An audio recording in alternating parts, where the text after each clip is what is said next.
नमस्कार, स्वागत है आप सबका। आप देख रहे हैं टॉप 5। वक्त 5 बजे का, जब हम आपको बताते हैं 5 बजे तक की 25 खबरों का पूरा अपडेट। शुरुआत एक बड़ी और अहम खबर के साथ कर रहे हैं।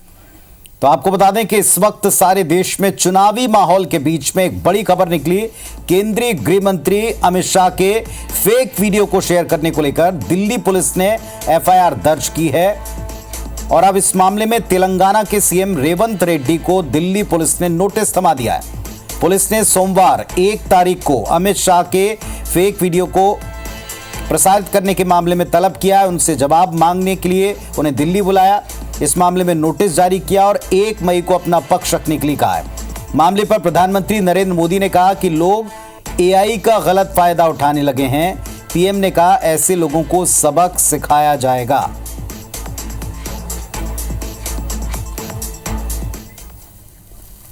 ये लोग इन दिनों टेक्नोलॉजी का उपयोग करके फेक वीडियो बना रहे हैं। आर्टिफिशियल इंटेलिजेंस का दुरुपयोग करते हुए मेरी आवाज में ऐसी भद्दी चीजें आजकल सोशल मीडिया में डाल रहे हैं कि बहुत बड़ा खतरा पैदा हो रहा है। कोई भी फेक वीडियो आपको नजर आए, आप पुलिस को जानकारी दो, हमारी पार्टी को जानकारी दो, कानूनी लोगों पर कार्रवाई होगी। मध्य प्रदेश में चुनाव था, अमिताभ बच्चन की आवाज में उन्होंने ऐसी खबरें चलाई, आखिरकार अमिताभ बच्चन को एक एफआईआर करना पड़ा। वो लोग सारे पकड़े गए। इंदौर में एक बड़ा सियासी उलटफेर हुआ है। कांग्रेस प्रत्याशी अक्षय कांति बम नामांकन वापसी के आखिरी दिन कलेक्टर ऑफिस पहुंचे और नामांकन उन्होंने वापस ले लिया। वे स्थानीय विधायक रमेश मेंदोला के साथ कलेक्टर ऑफिस पहुंचे थे। अक्षय के नामांकन वापसी के बाद लोकसभा चुनाव में बीजेपी की अब एक तरफा जीत मानी जा रही है। अब इंदौर के चुनावी मैदान में कांग्रेस नहीं है। नामांकन वापस लेने के बाद अक्षय कांति बम बीजेपी दफ्तर भी पहुंचे और औपचारिक रूप से उन्होंने बीजेपी की सदस्यता भी ले ली।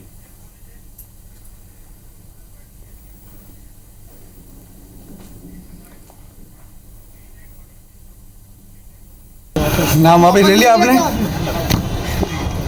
नाम वापस ले लिया आपने? ने अपना फार्म वापस लिया है।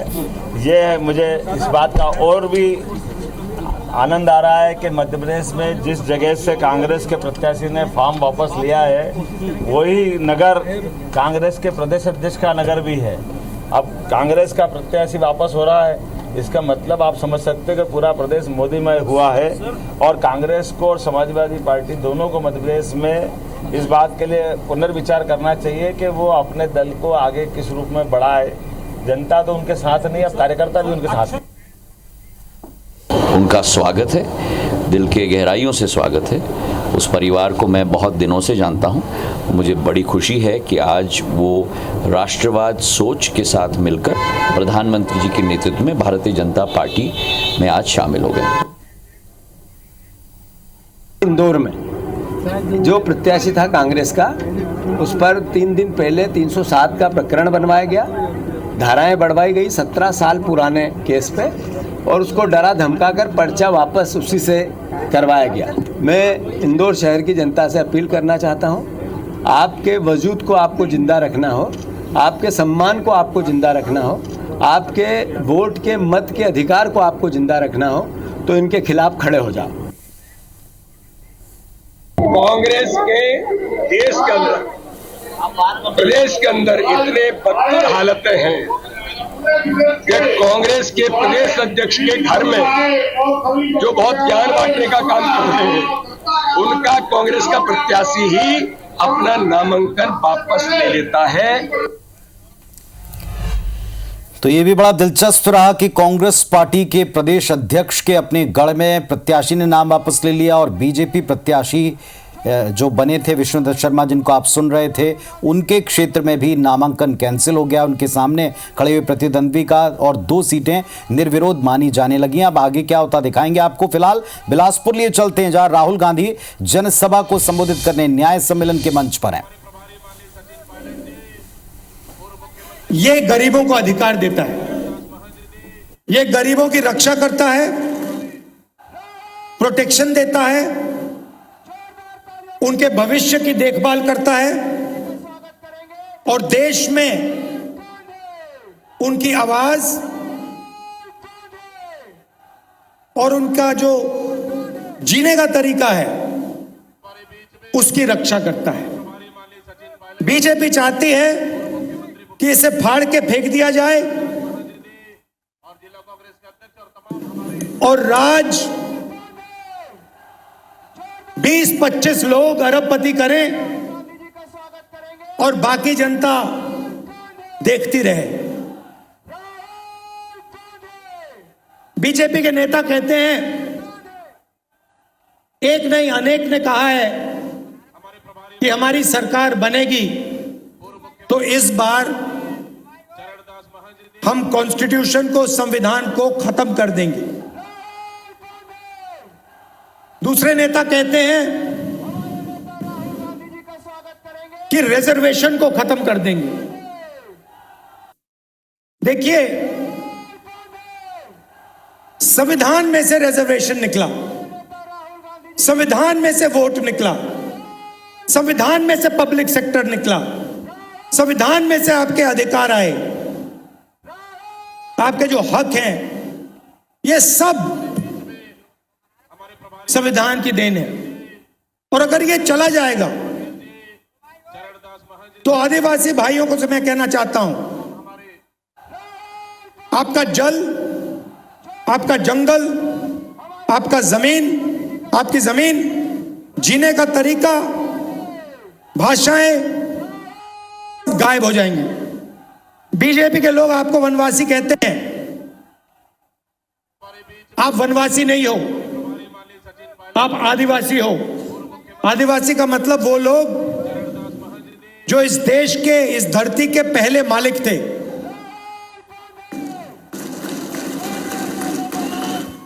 और ये चाहते हैं, आपको वनवासी कहते हैं और चाहते हैं कि भैया आपका जंगल गायब हो जाए। तो कांग्रेस पार्टी ने एक न्याय सम्मेलन रखा है और देवेंद्र यादव जो बिलासपुर से कांग्रेस पार्टी के प्रत्याशी बनाए गए, उनके पक्ष में ये न्याय सम्मेलन हो रहा है, जिसके मंच पर राहुल गांधी इस वक्त संबोधित करने पहुंचे हुए हैं। बिलासपुर से ही एक अपडेट और भी है। पूर्व मंत्री कवासी लखमा ने कहा, भारत में अगर कोई झूठ बोलता है तो वो दाढ़ी वाला है। कांग्रेस महात्मा गांधी के रास्ते पर चलती है, बीजेपी नाथूराम गोडसे के रास्ते पर चलती है। देवेंद्र यादव जीतो मोदी मिर्तो, ये भी कहा लखमा ने। चंगू मंगू दाढ़ी का टाए टाए होगा, ये कहना है लखमा का। देवेंद्र यादव और लखमा दोनों दिल्ली जाएंगे, हम 1 महीने में महंगाई खत्म कर देंगे, दावा किया लखमा ने। तो एक बार फिर लखमा के इन बोल पर हो सकता है कि आने वाले वक्त में सियासत आपको गरमाती नजर आए। भारत में कोई झूठ बोलता है तो दाढ़ी वाला है। इसके अलावा इन्होंने फिर अपने देसी शब्दों का इस्तेमाल किया, जिन पर पहले भी कई बार बवाल की स्थिति बनी है। बीजेपी नाथूराम गोडसे के रास्ते पर चलती है, देवेंद्र यादव जीतो मोदी मिर्तो, चंगू मंगू दाढ़ी का टाए टाए होगा। देवेंद्र यादव और लखमा दोनों दिल्ली जाएंगे, ये दावा है कवासी लखमा का। 1 महीने में महंगाई खत्म कर देंगे, दावा है लखमा का। सुनिए जरा।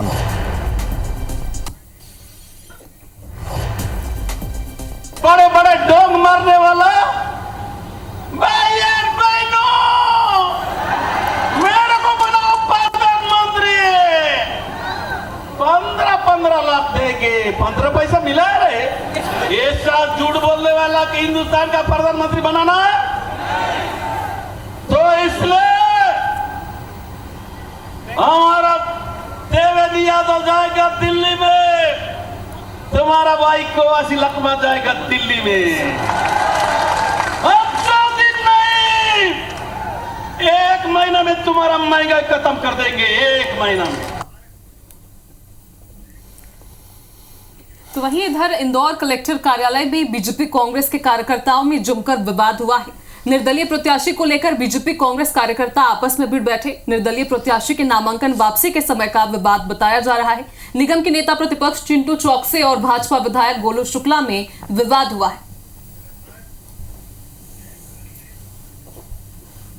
वहीं कांग्रेस को आज फिर झटका लगा है। इंदौर से कांग्रेस कैंडिडेट अक्षय कांति बम ने अपना नामांकन वापस लेते हुए पार्टी भी छोड़ दी है। कांग्रेस में भगदड़ मची हुई है। बच्चे बेहद दुखी हैं, जिन्होंने पार्टी को मजबूत करने के लिए राहुल गांधी को भारत जोड़ो यात्रा के दौरान अपनी पॉकेट मनी दी थी। बच्चों से बात की हमारे संवाददाता नवीन सिंह ने। मध्य प्रदेश में विधानसभा चुनावों के बाद कांग्रेस लगातार टूट रही है। पिछले 3.5 महीने में 20,000 से ज़्यादा कांग्रेस के कार्यकर्ता और तमाम पदाधिकारी कांग्रेस को छोड़ चुके हैं और भारतीय जनता पार्टी के दामन को थाम चुके हैं। कांग्रेस भारी चिंतन के दौर से गुजर रही है। फिलहाल कांग्रेस के पास कोई फार्मूला नहीं है पार्टी को रिवाइव करने के लिए। तमाम जो कांग्रेस से जुड़े हुए लोग हैं, जो कमिटेड है कांग्रेस के लिए, वो दुखी हैं। और इस वक्त आप टेलीविजन स्क्रीन पर जिन बच्चों को मेरे साथ देख रहे हैं, ये वो बच्चे हैं। राहुल गांधी भारत जोड़ो यात्रा पर जब निकले थे तब इन्हीं बच्चों ने अपने गुल्लक राहुल गांधी और कांग्रेस पार्टी को दिए थे। पहले इन्हीं से बात करते हैं। बेटा, आप लोग अपने पॉकेट मनी को कांग्रेस को दे रहे हैं। आप लोग अपने पापा मम्मी से जो पैसा मिलता है वो पैसा आप कांग्रेस को मजबूत करने के लिए दे रहे हैं और पार्टी तो लगातार टूट रही है। कैसा लग रहा है? जी, बहुत दुख हो रहा है हमें कि जो 70 साल से जो पार्टी इतनी जुड़ी हुई, इतनी मजबूत थी, अब जाकर वो धीरे धीरे टूट रही है। तो बहुत दुख वाली बात है ये कि ऐसा नहीं होना चाहिए और जो हो रहा है ये सिर्फ मोदी जी की वजह से हो रहा है। देखिए, युवाओं, ये बच्चे हैं, युवा भी नहीं, अभी 18 साल से सभी कम उम्र के हैं। मैंने देखा था राहुल गांधी को, तुमने अपना गुल्लक डोनेट किया था। जी सर। हाँ। और मैं एक बात कहना चाहूँगा कि आप जब नदी में से सोना निकालते हैं उसके पहले मिट्टी आती है, उसके बाद सोना निकलता है, तो ये वही प्रोसेस चल रही है अभी। आप क्या मानते हैं, कांग्रेस क्यों कमज़ोर हो रही है? कांग्रेस कमज़ोर 2 कारणों से हो रही है, क्योंकि पुराने नेता जाएंगे तभी तो नए नेता आएंगे। यूथ को मौका मिलना चाहिए और सब अपना प्रॉफिट देखते हैं। आजकल कोई किसी को नहीं देखता, सब अपना प्रॉफिट देखते हैं। प्रॉफिट जिधर मिलेगा उधर जाएंगे। जीतू पटवारी अध्यक्ष हैं, लेकिन वो तो फेल लग रहे हैं। 3.5-4 महीने में इतने सारे कांग्रेस के कार्यकर्ता छोड़ के चले गए। एग्ज़ाम आप देते हो, उसका रिजल्ट भी तो बाद में आता है। आप थोड़ा धैर्य तो रखिए। धैर्य रखने की ज़रूरत है जीतू पटवारी को और राहुल गांधी को, कांग्रेस की तमाम लीडरशिप को। बच्चे बड़ी उम्मीद से हैं कि मध्य प्रदेश कांग्रेस आज नहीं तो कल ज़रूर मजबूत होगी और राहुल गांधी देश के प्रधानमंत्री ज़रूर बनेंगे। कैमरामैन संजय के साथ नवीन सिंह, IBC 24 भोपाल। तो इंदौर में अक्षय कांति बम और इधर मुरैना में 2000 कांग्रेस के कार्यकर्ता पार्टी छोड़ चुके हैं। चलिए, तो एक के बाद एक लगातार कांग्रेस को झटका लग रहा है। कांग्रेस के पूर्व ब्लॉक अध्यक्ष बीजेपी में शामिल हो गए। सभी को बीजेपी प्रदेश अध्यक्ष वीडी शर्मा ने सदस्यता दिलाई। इस दौरान वीडी शर्मा ने कांग्रेस पर हमला बोला। एक तरफ बंटाधार, दूसरी तरफ उनके सहयोगी कांग्रेस का सुपड़ा साफ कर रहे हैं।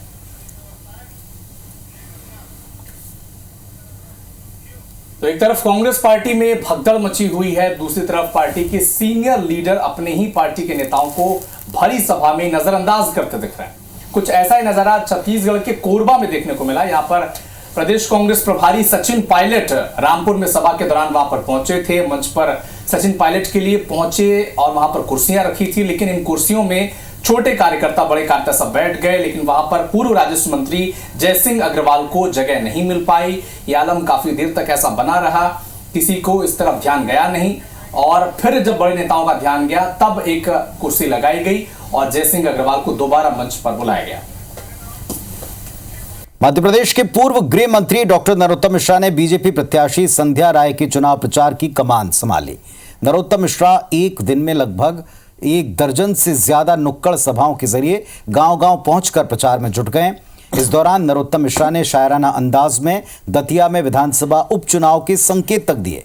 साथ ही जनता को कांग्रेस के अंतर्राष्ट्रीय अध्यक्ष सैम पित्रोदा की विरासत टैक्स लगाने की बात याद दिलाई, समझाई। पूर्व गृह मंत्री ने कहा कि कांग्रेस सिर्फ सनातन का विरोध करती है, दूसरे धर्म का विरोध करेगी तो सर तन से जुदा हो जाएगा।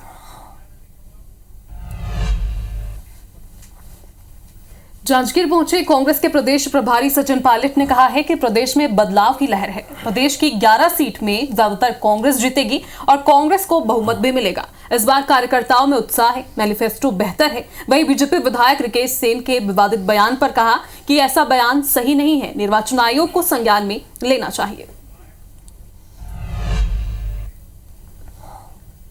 वहीं बिलासपुर में कांग्रेस प्रत्याशी देवेंद्र यादव का पुलिस और प्रशासन के साथ विवाद हो गया है।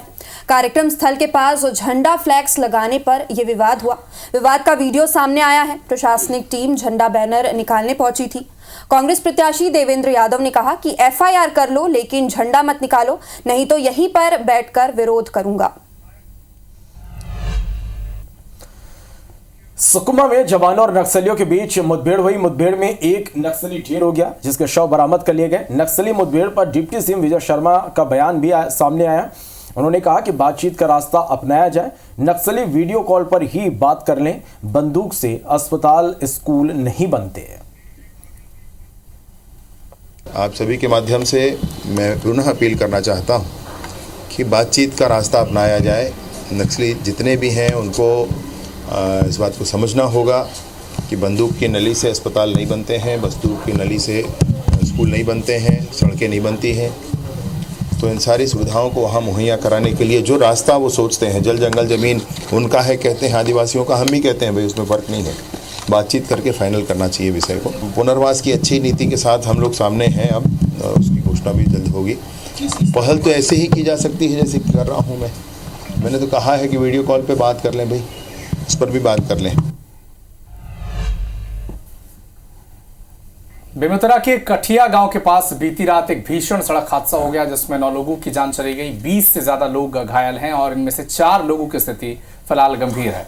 गंभीर घायलों को बेहतर इलाज के लिए रायपुर रेफर कर दिया गया है। बाकी घायलों को बेमेतरा के और सिमगा के अस्पतालों में भर्ती किया गया है। दरअसल पिकअप सवार पथर्रा गाँव के रहने वाले हैं, जो तिरैया में छठी कार्यक्रम में शामिल होने के लिए गए थे। देर रात कार्यक्रम में शामिल होकर वो वापस लौट रहे थे और इसी दौरान पिकअप सड़क किनारे खड़े एक ट्रक से उसकी टक्कर हो गई। हादसे में 8 लोगों की मौके पर ही मौत हो गई, जबकि एक घायल महिला ने इलाज के दौरान दम तोड़ दिया। हादसे पर सीएम साय ने दुख जताया है, संवेदना व्यक्त की है। मृतकों के परिजनों को मुआवजा देने की बात भी कही है।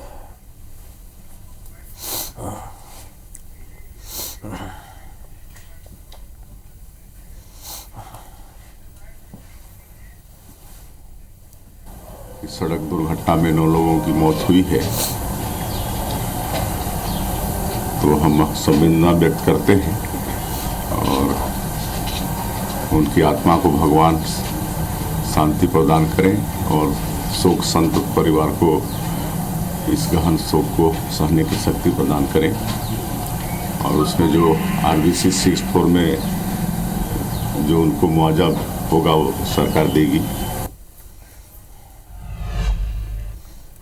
और इस वक्त आपको एक बड़ा अपडेट दे दें। रायपुर से पूर्व IAS अनिल टुटेजा की ईडी रिमांड अवधि बढ़ गई। ईडी को पूर्व IAS अनिल टुटेजा की 6 दिन की रिमांड और मिल गई है। 5 दिन की रिमांड आज खत्म हुई थी, जिसके बाद उनको कोर्ट लाया गया। कोर्ट में पेशी हुई। 6 दिन की रिमांड मांगी गई थी, जो कोर्ट ने दे दी है।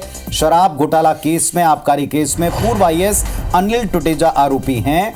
4 मई को ईडी ने टुटेजा को अब आगे कोर्ट में पेश करना होगा। इसके साथ ही बातचीत में या जो भी उनसे जानकारी मिली है, क्या इससे जांच का दायरा बढ़ेगा, इस पर नजर रहेगी। संदीप शुक्ला सहयोगी हमारे साथ में जुड़े हैं। संदीप, पूरा अपडेट दीजिए।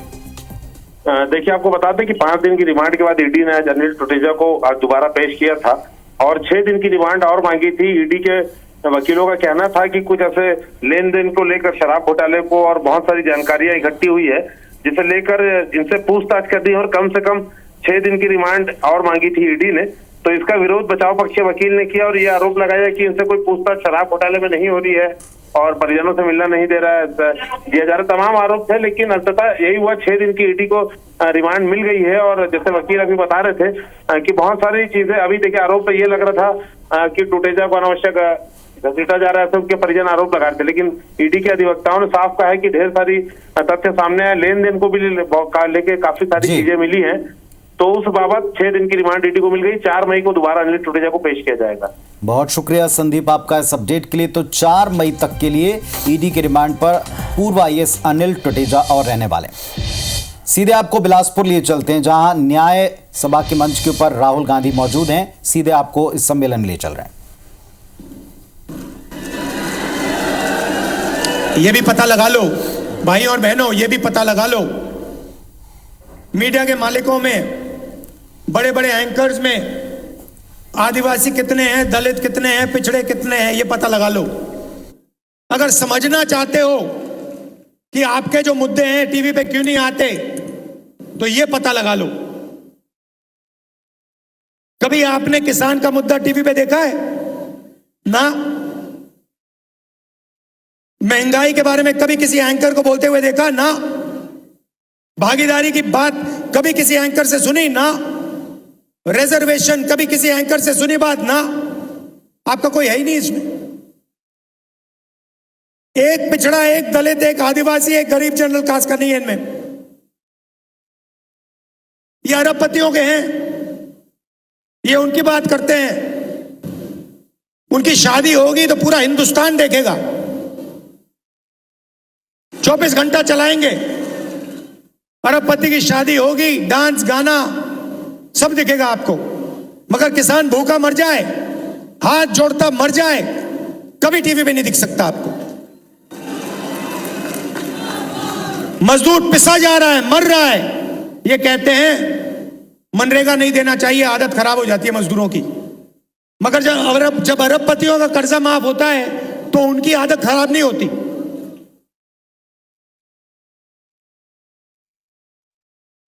किसानों से कहना चाहता हूं, 2 काम हम आपके लिए करने जा रहे हैं। सरकार आएगी, आपका कर्जा माफ होगा, सीधा।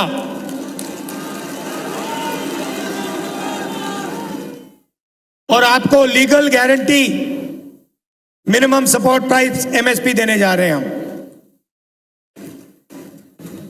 मार्केट में आप कोई भी प्रोडक्ट खरीदो, घड़ी खरीदो, शर्ट खरीदो, पैंट खरीदो, सही दाम मिलता है, सही दाम के लिए मिलता है। मगर किसान अपना धान, शुगर केन, गेहूं बेचने जाता है, उसे सही दाम नहीं मिलता। तो न्याय सम्मेलन कांग्रेस पार्टी ने किया देवेंद्र यादव के पक्ष में चुनावी सभा की, जिसके मंच पर राहुल गांधी को आप सुन रहे थे। मीडिया पर और बाकी तमाम चीज़ों पर भी उन्होंने अपनी राय प्रकट की और उनकी सरकार बनी तो क्या वे करेंगे, इसका बखान वे कर रहे हैं। फिलहाल इस बुलेटिन में इतना ही। तमाम खबर अपडेट्स के लिए आप देखते रहें IBC 24। नमस्कार।